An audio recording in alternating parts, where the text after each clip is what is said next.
শুভ? পেছনে তাকিয়ে দেখি ম্যাম দাঁড়িয়ে। জি ম্যাম বলেন। তুই উঠ। ম্যাম কিছু লাগবে? না, আমি একটু ট্রেন থেকে নামবো। ম্যাম বাইরে নামা ঠিক হবে না, যে অন্ধকার, এর মধ্যে কি বিপদ লুকিয়ে আছে কে জানে। কিসের বিপদ? বাইরে সাপ বিচ্ছু অনেক কিছু থাকতে পারে।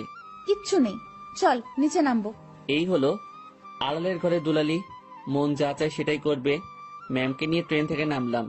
নেমে দেখি অনেকেই নিচে দাঁড়িয়ে আছে। কেউ বাসায় ফোন করে সমস্যার কথা বলছে, আবার কেউ সিগারেট টানছে। ম্যাম আমার সাথে কথা বলা শুরু করলো। দেখ, জায়গাটা অনেক সুন্দর, তাই না? অন্ধকারে তেমন কিছুই তো দেখা যাচ্ছে না। চোখ না, মন দিয়ে দেখতে হয়। তবে ম্যাম আকাশটা বেশ সুন্দর লাগছে, অনুজ্জ্বল তারাগুলো দেখা যাচ্ছে। আমি তো অনুজ্জ্বল অনেক কিছু দেখতে পারছি। কি ম্যাম? এই যে দেখ, একটা টি স্টল, চল যাই। এখন ওখানে গিয়ে কি হবে? চা খাবো, চল চল, বেশ মজা হবে। শীতের মধ্যে এত রাতে বাইরে চা খাওয়ার মজাটাই আলাদা। আমি তো আর মানা করতে পারবো না, মানা করলেই বকা দিবে। কেন যে এর সাথে দেখা হয়ে গেল, মনে হচ্ছে বাকি রাতটাই বেশ প্যারায় রাখবে। টি স্টলের কাছে পৌঁছাতে দেখি কিছু যাত্রী এখানে আগে এসেছে। এই দোকানটার আশেপাশে আর একটা দোকানও নেই। হাতে চা নিয়ে আমি দোকানিকে বললাম, চাচা এমন একটা জায়গায় দোকান দিয়েছেন কি মনে করে? বাবা, সে অনেক কাহিনী। বাজারে দলাদলি চলে, আমার লোকজন না থাকায় ওখানে দোকানটা নেওয়া হয়নি। রাগের মাথায় নিজের জায়গাতেই দোকানটা নিয়ে বসেছি। বাহ, বেশ করেছেন। তা চলে কেমন? আলহামদুলিল্লাহ, ভালোই চলে। একটা কথা বলি, রাগ করে এখানে দোকান দিয়ে ভালোই করেছেন, এর জন্য আপনার হাতে চা খেতে পারলাম। আরো কিছুক্ষণ কথা হলো, বিলটা আমি দেই। ম্যাম আর আমি চলে আসি। ওনার সাথে আড্ডা দিতে খুব ইচ্ছে করছে, কিন্তু মালিক পক্ষের লোক আগ বাড়িয়ে কথা বলাটা বেয়াদবি হবে। আমি কিছু বলছি না, চুপচাপ তার পেছন পেছন হাঁটছি। আমার চুপ থাকা দেখে ম্যাম হয়তো কিছু একটা ভাবছে। আমাকে বলল, কি রে, কথা বলতে পারিস না? দোকানের সাথে তো বেশ জমিয়ে কথা বললি, এখন চুপ কেন? ম্যাম কি বলবো? সেটা কি আমাকে বলে দিতে হবে? দোকানে কি তোকে কিছু বলেছিল? না। তো কিছু বল, সারা রাত তো এভাবে চুপ থাকতে পারবো না। আপনি রাজশাহীতে কোথায় আসছিলেন? আর বলিস না, আমার একটা বান্ধবীর বিয়ে হলো, বিয়েতে আসছিলাম। ও। তুই বিয়ে করেছিস? না ম্যাম। কেন? কাকে বিয়ে করব? কাকে করবি মানে? দেশে কি মেয়ের অভাব পড়ছে? আসলে সেটা না, তো কি? আমার পরিবার নেই, আমার বিয়ে করা একটু সমস্যা। তো সমস্যার কি আছে?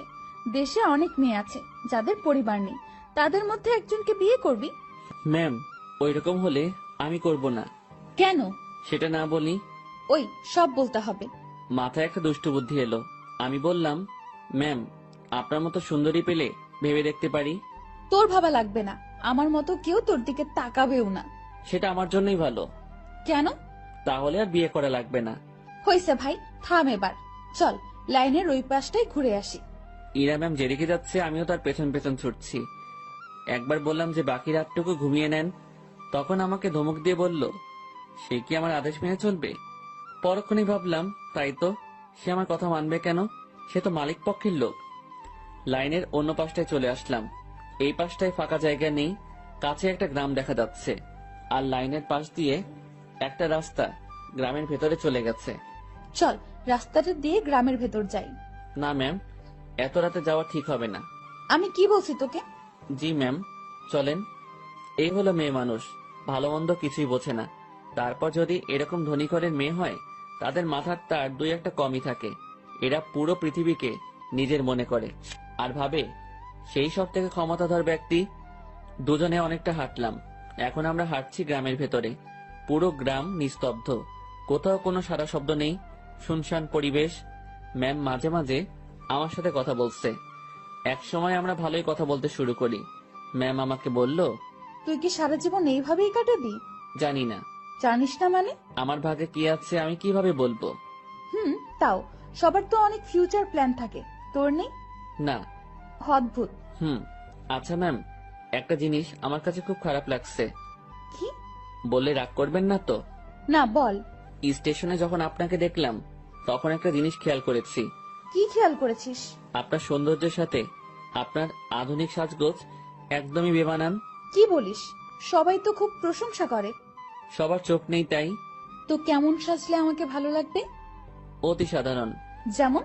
এই যে হেয়ার কালার করেছেন, এটা চুলের সৌন্দর্য নষ্ট করেছে। আপনার ঠোঁটে। এই থাম। জি ম্যাম। তুই অন্ধকারে আমার ঠোঁট কিভাবে দেখলি? ওই যে বললাম না, স্টেশনে দেখেছি। উফ, বাদ দে তোর ডায়লগ, চুপচাপ হাঁটতে থাক। জি ম্যাম। আর সামনে না এগোই, আমরা চলে যাই। আর একটু যাব, তারপর ফিরবো। পরিবেশটা ভালোই লাগছে। রাতে এইভাবে গ্রামের মধ্যে দিয়ে কখনো হাঁটিনি।